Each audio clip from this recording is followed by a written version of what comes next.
Hello, everybody. Welcome to this week's edition of NYK Sports. I'm Brian Page, along with Erik Kreitzer, and we're gonna dive into the now that the regular baseball season is over. We're gonna dive into the off-season acquisitions that could possibly occur in the next few weeks, especially with the general manager meetings coming up this week, actually.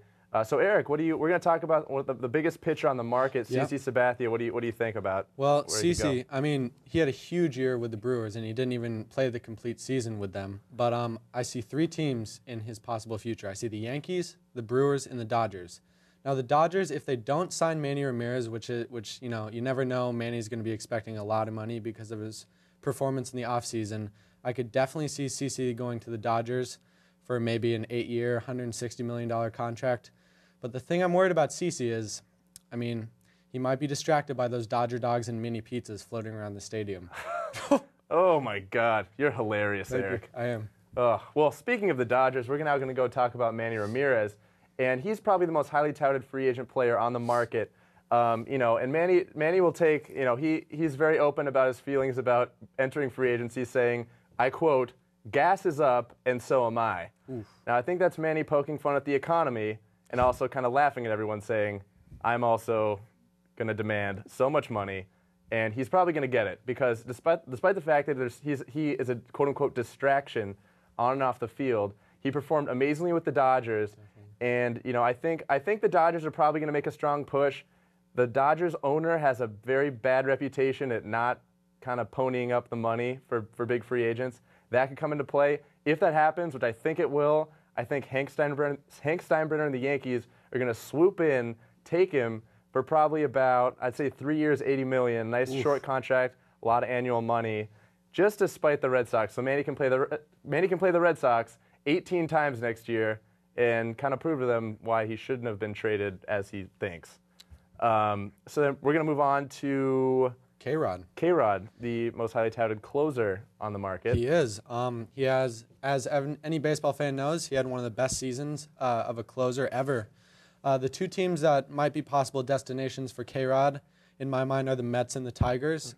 The Mets are without their all-star closer, Billy Wagner, for the entire next season. 2009 season. So, I mean, they have to do something. Their bullpen was a mess. It ruined their playoff chances this past season. But also the Tigers have no closer.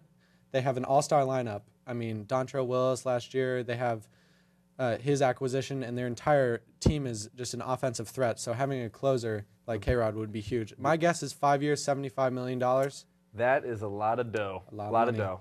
All right, we're going to move on now to our next topic, which is the National Basketball Association. The NBA. First few weeks are now underway, and we're going to give our brief top five, a little bit about each team. I think we agree on most of the top five. So why don't you give your brief top five, a little explanation? Sure. My top five. Number one, I have the Hornets, the New Orleans Hornets. I mean, they were in the mix last year. They had some tough 7-game series in the playoffs. They were tired, I feel, sort of by the end of the playoffs. That's why they lost.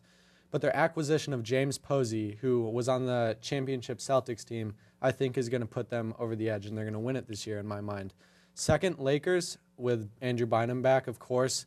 Number three, the defending champs, the Boston Celtics. And number four, the Pistons, with newly acquired Allen Iverson. I see that as a huge threat for any Eastern Conference team. And to round out the top five, the Houston Rockets, with the articulate Ron Artest. Articulate indeed. He is quite a defensive force. I definitely see them in the mix. My top five, really quickly, the Los Angeles Lakers, number one for me. I think, you know, they ran away with their first 3 wins, keeping the opponent's score under 80 points, playing tenacious defense. I can't speak English right now. Hornets, number two. I think Chris Paul has emerged as one of the best point guards.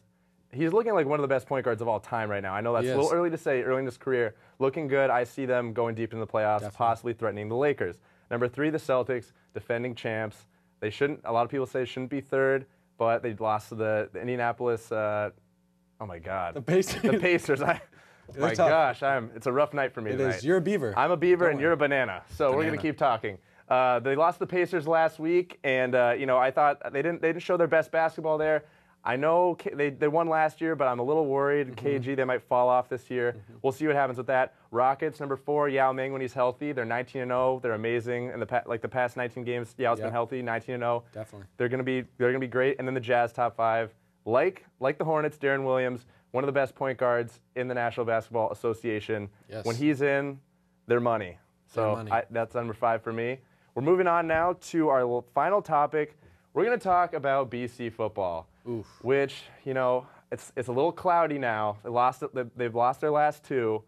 What do you think? A little brief analysis here. I mean, going to that game, it was a bunch of highs and lows, and it ended on a big low. I was not pleased leaving the stadium. I don't think anybody was.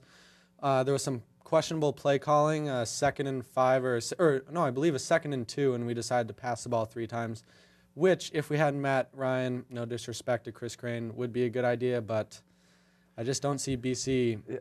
I want them to rebound, but it's going to be tough. Notre Dame is going to be reeling after their overtime loss. They're going to be looking to push BC. And about that Clemson game, you know, a lot of ups and downs. I personally thought Clemson had too much potential on the field for us to beat them. I thought they were gonna withstand our ability to come back, which they did.